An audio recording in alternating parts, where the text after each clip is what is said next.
ನಮಸ್ಕಾರ ಬೋವಿ ಸಮಾಜದ ಮತ ಬಾಂಧವರೇ, ನಾಳೆ ನಮ್ಮ ಸಮಾಜದ ಅಸ್ತಿತ್ವ ಮೀಸಲಾತಿಯ ಅಳಿವುಳಿವಿನ ಪ್ರಶ್ನೆ ನಿಮ್ಮ ಒಂದು ಮತದಲ್ಲಿ ಅಡಗಿದೆ. ನಿಮಗೆಲ್ಲ ತಿಳಿದಂತೆ BJPಯ ಮತ್ತು JDS ಷಡ್ಯಂತ್ರದ ಒಳ ಮೀಸಲಾತಿಯನ್ನು ಬಸವರಾಜ ಬೊಮ್ಮಾಯಿ ಸರ್ಕಾರದಲ್ಲಿ ಅನುಷ್ಠಾನ ಮಾಡಲು ಕೇಂದ್ರ ಸರ್ಕಾರಕ್ಕೆ ಶಿಫಾರಸು ಮಾಡಲಾಗಿದೆ. ಮತ ರಾಜಕಾರಣಕ್ಕೆ ಒತ್ತಡದಲ್ಲಿ ಸಿಲುಕಿದ ಸಿದ್ದರಾಮಯ್ಯನವರು ಕೂಡ ಈ ವಿಚಾರವನ್ನು ಕೇಂದ್ರ ಸರ್ಕಾರದ ಹೆಗಲಿಗೆ ಹೊತ್ತು ಹಾಕಿದ್ದಾರೆ. ನಿಮಗೆಲ್ಲ ತಿಳಿದೇ ಇದೆ, ವಾಜಪೇಯಿ ಅದ್ವಾನಿಯವರ ನೇತೃತ್ವದ BJPಯು ಸಂಪೂರ್ಣವಾಗಿ ಮೀಸಲಾತಿ ವಿರೋಧಿಯಾಗಿದೆ. ಮನು ಸಿದ್ಧಾಂತವನ್ನು ಜಾರಿ ತರಲು ಬಾಬಾ ಸಾಹೇಬ್ ಅಂಬೇಡ್ಕರ್ ಅವರು ನೀಡಿದ ಸಂವಿಧಾನವನ್ನು ಬದಲಾಯಿಸಲು ಹೊರಟಿದೆ. ಅದಕ್ಕಾಗಿ ಅಬ್ ಕಿ ಬಾರ್ 400 ಪಾರ್ ಎಂಬ ಘೋಷಣೆಯೊಂದಿಗೆ ಮೋದಿಯವರು ತಮ್ಮ ಚುನಾವಣಾ ಪ್ರಚಾರವನ್ನು ಆರಂಭಿಸಿದ್ದಾರೆ. ಈಗಾಗಲೇ 2 ಹಂತದಲ್ಲಿ ನಡೆದಿರುವ ಚುನಾವಣೆಯಲ್ಲಿ ಮೋದಿಯವರ ನಾಯಕತ್ವಕ್ಕೆ ಬಹಳಷ್ಟು ಹಿನ್ನಡೆಯಾಗಿದೆ. ಈಗ ಉಳಿದಿರುವುದು 301 ಲೋಕಸಭಾ ಕ್ಷೇತ್ರಗಳಿಗೆ ಚುನಾವಣೆ. ಆ ಪೈಕಿ ಈ ಹಂತದಲ್ಲಿ ಸರಿಸುಮಾರು 100 ಕ್ಷೇತ್ರಗಳಿಗೆ ಚುನಾವಣೆ ಆಗುತ್ತಿದೆ. ಅದರಲ್ಲಿ ಕರ್ನಾಟಕದಿಂದ 14 ಜನ ಸಂಸದರನ್ನು ಭಾರತದ ಸಂಸತ್ತಿಗೆ ಕಳಿಸಬೇಕಿದೆ. ಸಂವಿಧಾನ ಪರವಾಗಿ, ಮೀಸಲಾತಿ ಪರವಾಗಿದ್ದು, ದಲಿತರಿಗೆ, ಹಿಂದುಳಿದವರಿಗೆ ಭೂಮಿ ಹಕ್ಕನ್ನು ಕೊಟ್ಟ ಕಾಂಗ್ರೆಸ್ ಸರ್ಕಾರ ಕೇಂದ್ರ ಸರ್ಕಾರದಲ್ಲಿ ಅಧಿಕಾರ ಹಿಡಿಯುವುದು ನಿಶ್ಚಿತವಾಗಿದೆ. ಮಾತ್ರವಲ್ಲ, ಸಿದ್ದರಾಮಯ್ಯನವರು ರಾಜ್ಯದ ಬಜೆಟ್ನಲ್ಲಿ ಸರಿಸುಮಾರು 50ರಿಂದ 60 ಲಕ್ಷಗಳನ್ನು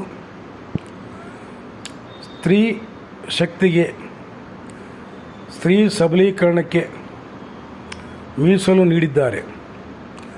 ಅಂದರೆ ಬಜೆಟ್ನ ಶೇಕಡ 20ರಿಂದ 25ರಷ್ಟನ್ನು ಹಣವನ್ನು ಹೆಣ್ಣು ಮಕ್ಕಳ ಸ್ವಾವಲಂಬನೆಗಾಗಿ ಉಚಿತ ಬಸ್ ಪ್ರಯಾಣ, ಮಾಸಿಕ 2,000 ಧನ ಸಹಾಯ ನೀಡುವುದರೊಂದಿಗೆ ಮಧ್ಯಮ ವರ್ಗ ಮತ್ತು ಬಡವರ ವಿದ್ಯುತ್ ಬವಣೆಯನ್ನು ನೀಗಲು ಉಚಿತ ವಿದ್ಯುತ್ತನ್ನು ನೀಡುತ್ತಿದ್ದಾರೆ. ಮಾತ್ರವಲ್ಲ, ಯುವಕರಿಗೆ, ನಿರುದ್ಯೋಗಿ ಯುವಕರಿಗೆ ಭಾಳಷ್ಟು ಅನುಕೂಲಗಳನ್ನು ಮಾಡಿಕೊಳ್ಳುವ ಯೋಜನೆಗಳನ್ನು ತಂದಿದ್ದಾರೆ.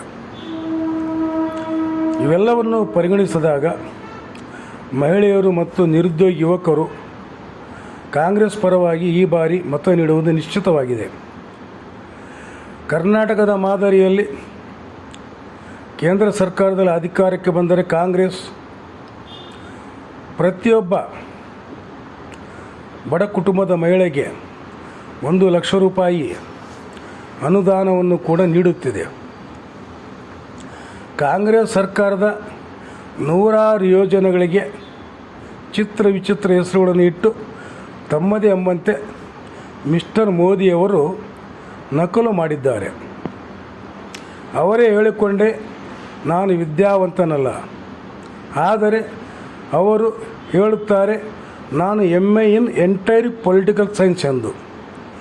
MA in entire political science ಎಂಬ ಪದವಿ ಪ್ರಪಂಚದ ಯಾವುದೇ ವಿಶ್ವವಿದ್ಯಾಲಯದಲ್ಲಿ ಕಂಡು ಬಂದಿಲ್ಲ.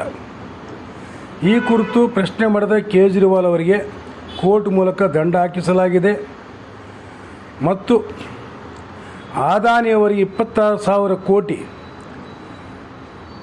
ನೆರವನ್ನು ಯಾವ ರೂಪದಲ್ಲಿ ನೀಡಿದರು, ಚುನಾವಣಾ ಬಾಂಡ್ ಮೂಲಕ ಸಾವಿರಾರು ಕೋಟಿ ಹಣವನ್ನು ಅಕ್ರಮವಾಗಿ ಯಾಕೆ ಸಂಗ್ರಹಿಸಿದ್ರಿ ಎಂದು ಪ್ರಶ್ನೆ ಮಾಡುವವರನ್ನು ಮೋದಿ ಸರ್ಕಾರವು ಹತ್ತಿಕ್ಕುತ್ತಿದೆ. ಮೋದಿ ಸರ್ಕಾರಕ್ಕೆ ಪರ್ಯಾಯ ನಾಯಕರಾಗಿ ಭವಿಷ್ಯದಲ್ಲಿ ಪ್ರಧಾನಿಯಾಗಲಿರುವ ನಮ್ಮ ಸ್ನೇಹಿತ ಕೇಜ್ರಿವಾಲ್ರವನ್ನು ಬಂಧಿಸಿದೆ. ಯಾವ ವ್ಯಕ್ತಿ ಭ್ರಷ್ಟಾಚಾರದ ವಿರುದ್ಧ ಹೋರಾಟ ಮಾಡಿದನೋ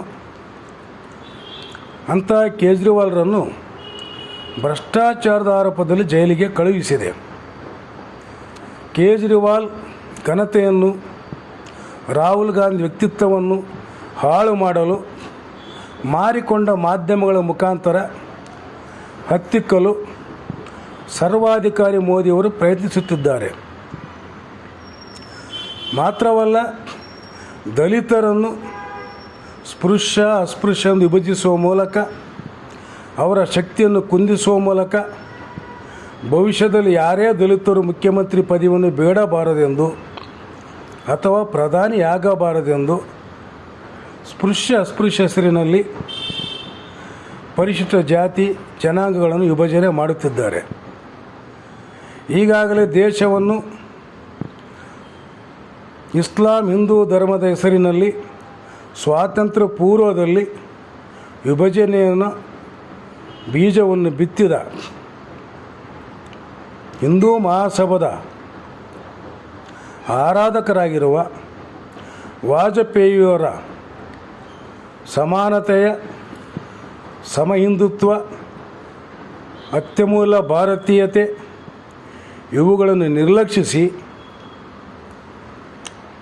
ಇದೇ ದೇಶದ ನಿವಾಸಿಗಳಾಗಿದ್ದು ಈ ದೇಶದ ವೈದಿಕ ಶೋಷಣೆ ವಿರೋಧಿಸಿ ಮತಾಂತರವಾಗಿರುವ ಇಸ್ಲಾಂ ಬಾಂಧವರನ್ನು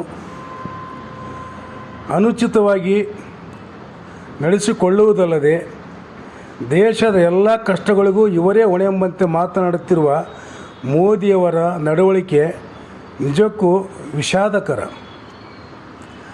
ಇಂಥ ಸಂದರ್ಭದಲ್ಲಿ ಒಳ ಮೀಸಲಾತಿಯ ಸಂಚಿನಲ್ಲಿ ಸಿಲುಕಿರುವ ನಮ್ಮ ಎಡಗೈ ಬಾಂಧವರು BJPಯ ಅಭ್ಯರ್ಥಿಗಳಾಗಿ ನಿಂತಿರುವುದು ದುರದೃಷ್ಟಕರ. ಯಾವಾಗ ಒಳ ಮೀಸಲಾತಿಯನ್ನು ಕೇಂದ್ರಕ್ಕೆ ಶಿಫಾರಸು ಮಾಡಲಾಯಿತು ಆ ದಿನವೇ ಪರಿಶಿಷ್ಟ ಜಾತಿಯ ಎಡಗೈ ಇರಲಿ ಬಲಗೈ ಇರಲಿ ಅಥವಾ ಮತ್ತು ಯಾರೇ ಇರಲಿ ಯಾರೊಬ್ಬರು ಕೂಡ BJPಯಿಂದ ಸ್ಪರ್ಧೆ ಮಾಡಬಾರದಿತ್ತು. ದುರದೃಷ್ಟವಶಾತ್ ಬಾಲಬಡುಕರು, ಧನದಾಯಿಗಳು, ಸಮಾಜ ದ್ರೋಹಿಗಳು BJPಯಿಂದ ಮೀಸಲು ಕ್ಷೇತ್ರಗಳಾದ ಚಿತ್ರದುರ್ಗ, ಚಾಮರಾಜನಗರ ಇಂಥ ಕ್ಷೇತ್ರಗಳಲ್ಲಿ ನಿಂತಿದ್ದಾರೆ. ಇವರು ನಮ್ಮ ಸಮುದಾಯದರೆಂದು ಪರಿಗಣಿಸದೆ ಸೋಲಿಸುವುದು, ಸಂವಿಧಾನವನ್ನು ಉಳಿಸಿಕೊಳ್ಳುವುದು ಮತ್ತು ಭವಿಷ್ಯದಲ್ಲಿ ಮೀಸಲಾತಿಯನ್ನು ಉಳಿಸಿಕೊಂಡು ನಮ್ಮ ಎಡಗೈ ಬಲಗೈ ಮತ್ತು ಯಾವುದೇ ಸಮುದಾಯವಿರಲಿ ಇವರೆಲ್ಲರ ಅಭಿವೃದ್ಧಿಗಾಗಿ ನಾವು ಏಕತೆಯಿಂದ ಹೋರಾಡಲು ಎಡಬಿಡಂಗಿ ನಿಡುವು ತಾಡಿದ್ದರೂ ಕೂಡ ಒಳ ಮೀಸಲಾತಿ ವಿಚಾರದಲ್ಲಿ ನಾವು ಕಾಂಗ್ರೆಸ್ಸನ್ನು ಬೆಂಬಲಿಸಬೇಕಿದೆ. ನಂಬಿಕೆ ಇದೆ ಸಿದ್ದರಾಮಯ್ಯನವರು ಒಳ ಮೀಸಲಾತಿ ವಿಚಾರವನ್ನು ಕಾಂಗ್ರೆಸ್ ಸರ್ಕಾರ ಕೇಂದ್ರದಲ್ಲಿ ಬಂದರೆ ವಾಪಸ್ಸು ಪಡೆಯುವರೆಂದು. ಆದ್ದರಿಂದ ಬಾಂಧವರೇ, ನೀವು ಭವಿಷ್ಯದ ದೃಷ್ಟಿಯಿಂದ, ನಮ್ಮ ಮಕ್ಕಳ ಹಿತದೃಷ್ಟಿಯಿಂದ, ಮೀಸಲಾತಿಯನ್ನು ರಕ್ಷಿಸುವ ದೃಷ್ಟಿಯಿಂದ, ಅಂಬೇಡ್ಕರ್ ಅವರು ನೀಡಿದ ಪರಮ ಸಂವಿಧಾನವನ್ನು ರಕ್ಷಿಸುವ ದೃಷ್ಟಿಯಿಂದ ಕಾಂಗ್ರೆಸ್ಗೆ ಮತ ನೀಡುವುದು ಅತ್ಯಂತ ಉಚಿತವೂ ಅನಿವಾರ್ಯವೂ ಆಗಿದೆ.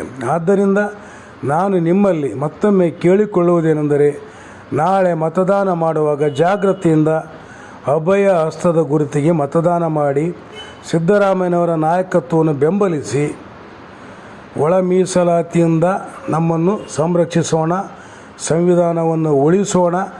ಭವಿಷ್ಯದ ನಮ್ಮ ಜನಾಂಗಕ್ಕೆ ಮೀಸಲಾತಿಯನ್ನು ದೊರಕಿಸಲು ನಾವು ಅಣ್ಣ ತಮ್ಮಂದಿರಂತೆ ಸಹೋದರ ಭಾವನೆಯಿಂದ ಒಂದಾಗಿ ಇರೋಣ ಎಂದು ಹಾರೈಸುತ್ತಾ, BJPಯ ಬೆನ್ನಿಗೆ ನಿಂತಿರುವ ಯಾರೇ ನಮ್ಮ ಸಮುದಾಯದವರು ಇರಬಹುದು ಅವರನ್ನು ಸೋಲಿಸೋಣ ಎಂದು ಈ ಮೂಲಕ ಹೇಳುತ್ತಾ ನಮ್ರವಾಗಿ ನಿಮ್ಮಲ್ಲಿ ಪ್ರಾರ್ಥನೆ ಮಾಡುತ್ತೇನೆ.